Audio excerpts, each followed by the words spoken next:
Sustainable massive action is what's required for the future of business. Let's listen in.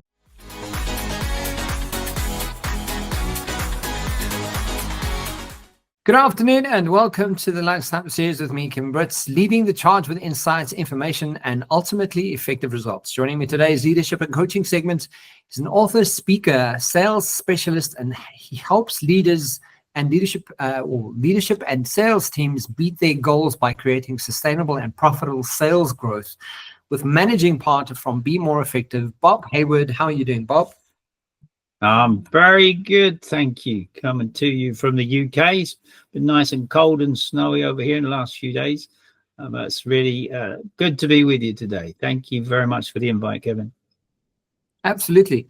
Bob, to kick it off, don't you want to give us, an idea of Be More Effective and what it is you do? I know that you guys run lots of webinars. I know that people can tune into the webinars.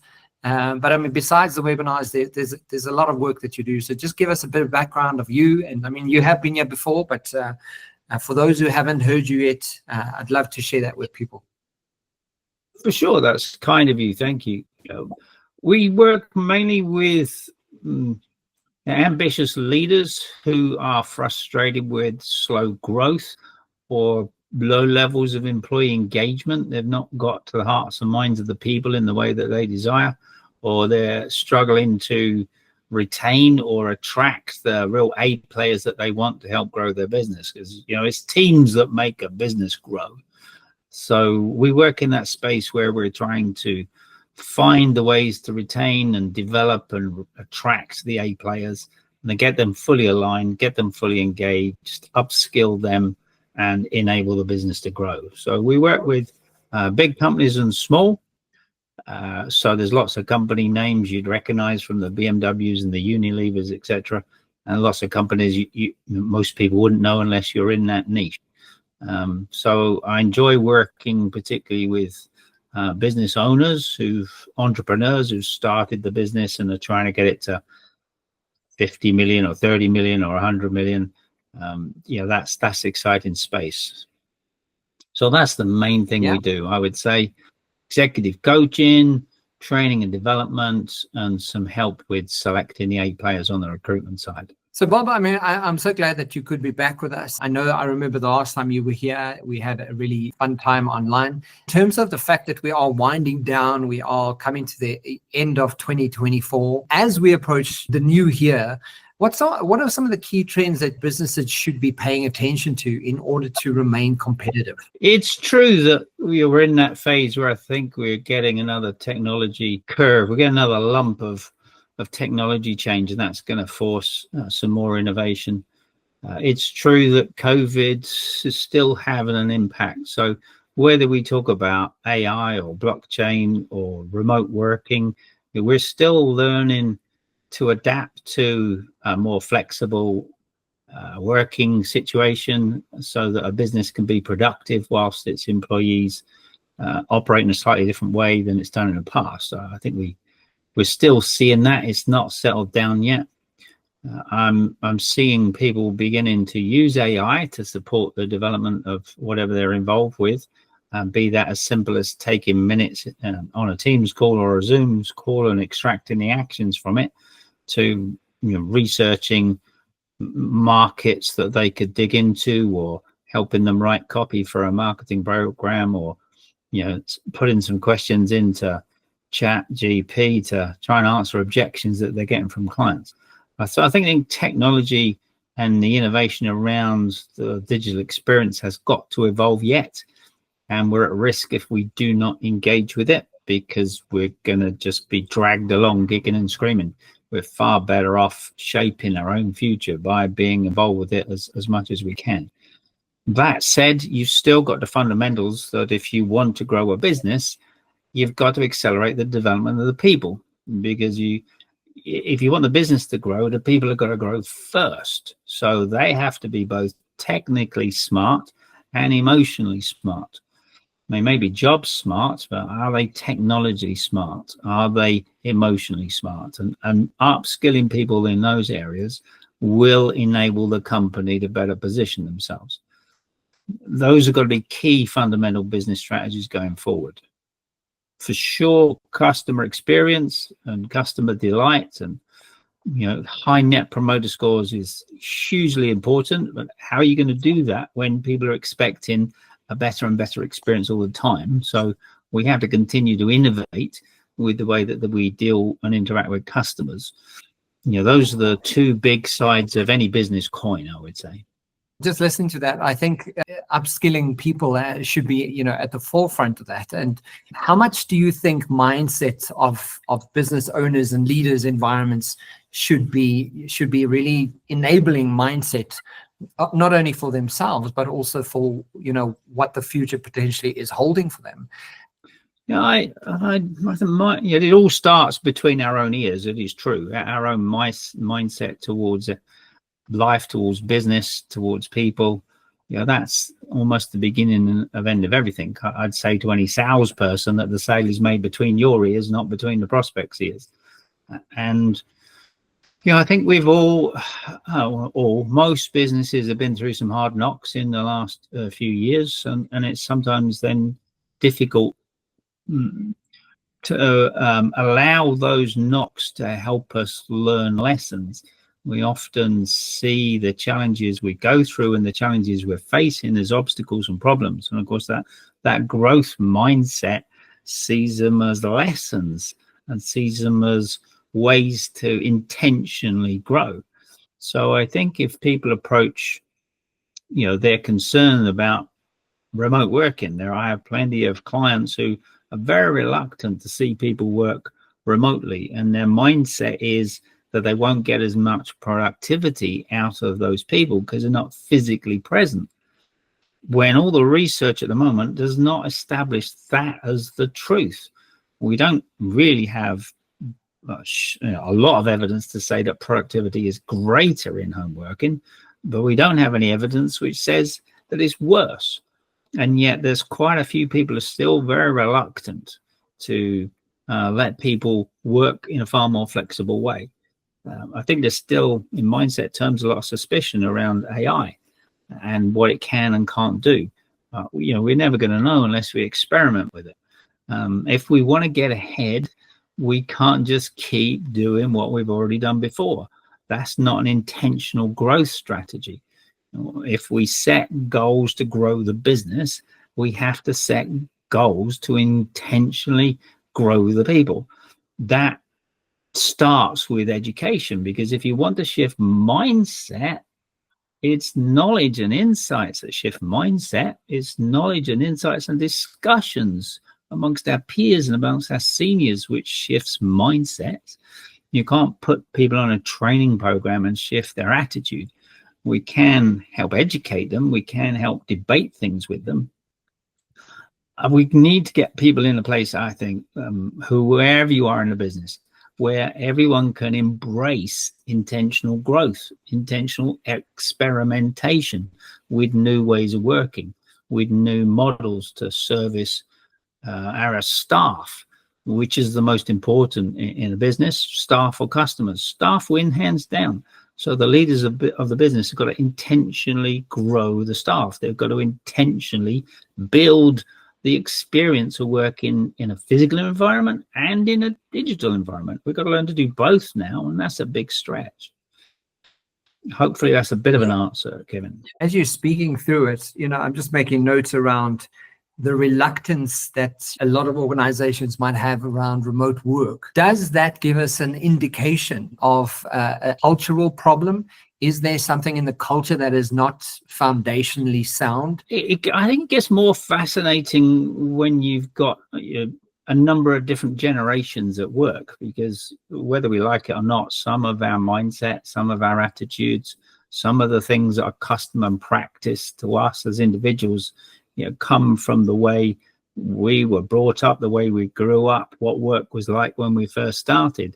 And you still have old wrinklies like me working in the workplace who were born in the 50s and the 60s. So there's a mindset there that's created whether we like it or not. Now, I'm not someone that says you can't teach old dogs new tricks, because I'm one of those old dogs and I want to learn something every day. you've also got people who were brought up at different points and different decades in the workplace. And, we probably have, particularly in places like the UK, for instance, where it's getting harder and harder to retire early, because, the support system is no longer there for that people are actually continuing their work for much longer periods. And I think we might see that expand more globally. So I think one of the factors at play is that you literally have different generations who have a different approach to working practices as well as to technology. There's very much a different approach with trust in terms of scale of an organization. So if you think about the depth of a relationship that you can create with one person in your life, then we can have a hugely deep and meaningful and trust-filled relationship. Well, okay, we'll add one more person in. Now there's three of you. There are going to be some natural differences between the three people. And are those relationships as equal? Are you more closely associated? Do you have greater trust with person A rather than person B? You add 4 people in, 5 people in, 6 people in, the dynamics in a team become exponential. The number of connections in a team as you grow the team from 3 to 4 to 5 to 10 to 15 become huge. And therefore trusting 15 people in a team as opposed to trusting my life partner are incredibly different. And therefore, when you've got an organization of 50 or 100 people, it's easy to talk about a culture of trust. It's easy to expect the chief exec to trust his staff. It's not actually easy to do, because actually what we have in that organization is not the type of trust that we would just fire and forget most of the time. I mean, Patrick Lencioni's book on the 5 dysfunctions of a team is a great example of some of the things that just hit us in the face every time we try and think about the development of the team. And the fundamental failings of most teams is that lack of trust, because there's this false sense of harmony. There's this presence where we try and fake it, and we're afraid of conflict because the trust is not there. It's really hard. I think sometimes as a consultant myself, I look at it and go, well, I know what the answer is: build trust. That's not easy when you've got 50 people in a team. Not easy at all. Yeah, I completely agree with you. And as you were speaking now, I was just thinking, some of the environments I currently work in, there are multiple generations in one environment. Anything from 24 years old to 54 years old and in between. And what's interesting is that there is a strange dynamic that we've never really seen before in the last 20 years, where a very younger working class of people is moving into the ranks and joining these generational folk, and kind of they're part of this entire organization. And the more I engage with organizations, the more you realize that very specifically there has to be an obvious change manager or an obvious facilitator of process and conversation and consulting that needs to happen, because the generations are so different, also function very differently, and also use information differently and learn differently and use technology differently. So all of these factors are starting to play into how business is run. So you have older generations with great amounts of wisdom, but they're not as equipped as the younger generation is with technology and AI and the speed of which things are changing at this point. So trying to get all of that, all the dynamics, as you say, to speak to each other and to formulate a well-thought solution, that in itself is challenging for business owners. And well, how agile and adaptable is the business leader for that environment?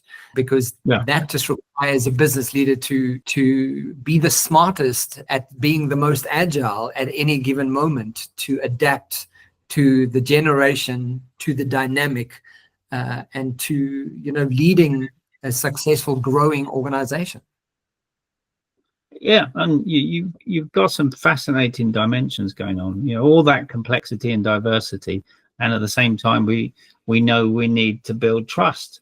And yet, to build trust, I've got to understand you pretty much as well as I understand myself. And if we have a completely different frame of reference, it's really hard. I sometimes say to my clients, have you ever seen a black swan?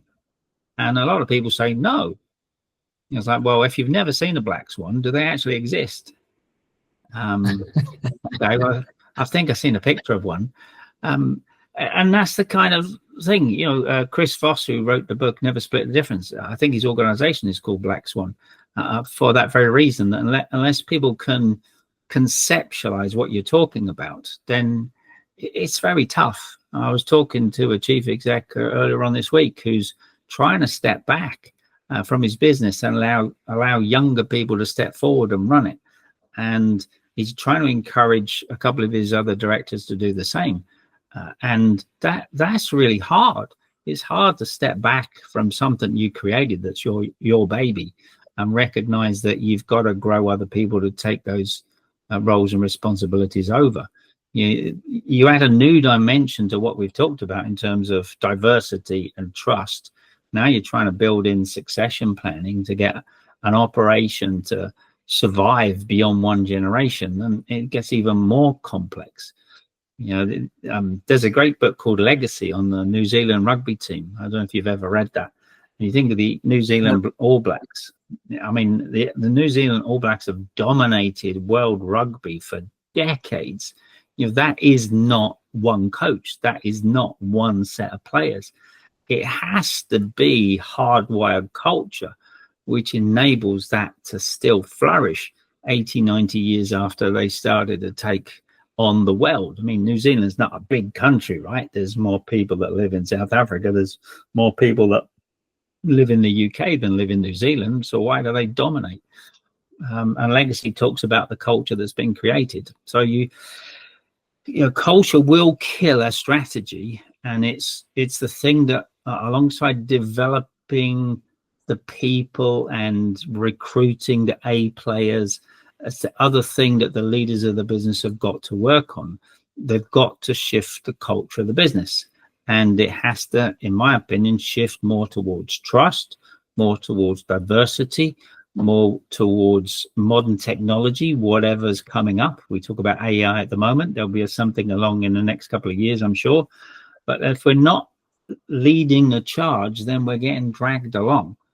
And that's no great place to be dragged along. So on all levels, it's tough for the senior people in the business, because I think they're being sandwiched between these almost competing attentions for their time and for their mindset, as you mentioned earlier on. As you mentioned AI, one of the questions that I'm just curious about as well, because with AI automating so many tasks and people using it at such, especially the younger generations, they're really involved and they love their their devices or having a quick chat with ChatGPT. And so, but what I'm recognizing and what I'm seeing, and this is the book that I wrote about the future of work as humans, is that with AI automating so many tasks, what are some of the personal skills that you think that are becoming non-negotiables for employees? Because as we need to lead the charge and not be dragged along, what are some of those absolute personal skills that you're seeing from a coaching perspective that leaders and business owners out there need to really start tapping into? AI is going to do a lot of menial tasks. It's going to do things a lot quicker than we used to. What I'm starting to notice is that AI is not simply just replacing human beings, but rather augmenting it at different levels. But that still means, as a human, you're still there, you're still available, you're still part of an organization. So what is it that we need to hone in on as leaders? Yeah, it's fascinating to see how it's evolving. I have two businesses. Be More Effective is the one I'm often known more for, but the other business is a regulated training company. And one of the things we teach people to drive is forklift trucks. Now, without question, the need for a forklift truck driver is time limited.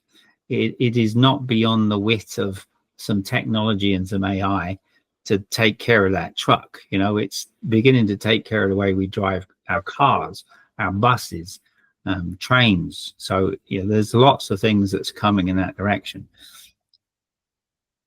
For me, what most of this current thrust with AI is going to tackle is it's going to help us take data and turn it into information. It's going to help us use that information and turn it into knowledge. And it will help us apply that knowledge, sometimes in very practical ways. You know, I hired a car recently, and you know, when I was driving at night, it was fantastic when the main beam, the full beam headlights would come on and go off automatically, and I didn't have to touch it. You know, I think most of us as drivers can be pretty lazy turning off the full beam when somebody comes into our vision. This car was just doing it automatically. So there's some great stuff that's going to come along and make our lives simpler. Well, that doesn't necessarily mean that AI is going to take that knowledge and throw it into the future as wisdom. And that anticipation, rather than the reacting in the moment, and that wisdom, taking current knowledge and previous information and throwing it into the future, I think is going to be hugely important. You know, many businesses are looking at their profit model. There's a great book called The Art of Profit. It talks about profit models, and some of our business models, our profit models, are going to have to change for us to continue to operate. You know, Intel has seen that. You know, their original model of being a couple of steps ahead of the next chip manufacturer has fallen by the wayside in the way that it used to be. So I think there's a huge amount of human effort and thought and creativity needed, because it's that creativity and that anticipation and that translation of knowledge into something else that at the moment is not so available. You know, if you look at the personal attributes of an individual, then we often talk about emotional intelligence, and that's something that's not going to be replaced. But if you talk about persuasion, you talk about influence, you talk about negotiation, if you talk about leadership in terms of developing individuals and coaching, then how much of that can be translated into AI? I have an app on my mobile phone which asks me a bunch of questions every day. It's kind of my daily coach. It's part of my reflection time, and it does absorb some of the statements I put in to the chat bot from the day before and throw me other questions. You know, and it's interesting and it's stimulating, but you know, it doesn't really invent a question from scratch. That's something that a genuine leader, a human coach will do. So I think there is still stuff around the mastery of human relationship skills, of influencing skills, emotional intelligence skills, leadership, coaching, that kind of element of our human nature, I don't think has yet been reached by AI. I love it. And I think it's such a good way of summarizing the impact that AI is really having right now is data turned into information, turned into knowledge. And then, you know, as humans on the other side of that, we get to decide what we want to do with that knowledge and how do we share that. But Bob, if we have to share some insights, you know, I've shared this with some of my clients as well for the ending of this year. What would you say would be a good sort of close for the year? And what are some of those steps you would take? Yeah, it's a great time of year to think and reflect on goals. And yeah, that's the obvious place. If you're going to grow yourself intentionally, if you're going to grow your business intentionally, it starts with reflecting on, you know, what do you want to achieve? Who do you want to be? Probably more importantly, you know, I remember years ago sitting down with my wife with a flip chart, kind of embarrassing to talk about it really. But we brainstormed, you know, what we wanted to do, what we wanted to have, who we wanted to be, and yep. The output of that kind of conversation about the do, be, and have, you know, kept us going for a few years. So it's a great opportunity now to do that. You know, reflect on who you want to be, what do you want to do, what do you want to have, where do you want to go, That's great, because by anchoring your future, by inventing your future, by creating it and beginning to, as often people talk about, manifest it, but by putting it out there and talking about it in your own head and talking about it with people that love you, then of course the next step is to create the growth plan. Now, without the anchor of that long-term goal or the goal for the next 12 months, how are you going to identify which books to read, which mentors to help you? What things you're going to start learning and practice? Where are you going to get the support from? What resources you need? Our growth plans do not happen in isolation. They happen because there's an intentional growth between or towards something that we want to achieve. And we should see that as a pathway, not a destination. Although I love having goals and goals that stretch us, I'm not so fussed about whether I get there. Jim Rohn used to talk about, become a millionaire, not for the £1 million or the $1 million, but for the person you become. So achieving the goals is a path to self-mastery, but set your direction and then put a growth plan or a process in place. And then, yes, you've got to take some immediate action. I think you're right.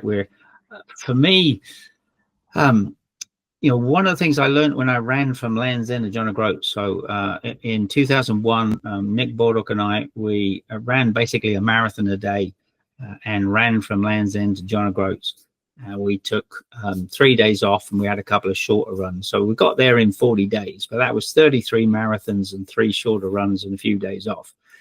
And what I learned from that is if I want to do a marathon every day, which you might call massive action, you also have to do some smaller actions and some immediate actions. If you want to grow sustainably over a whole year, while you might want to take massive action on day 1, you've got to do it in a way which enables you to do a similar thing on day 2.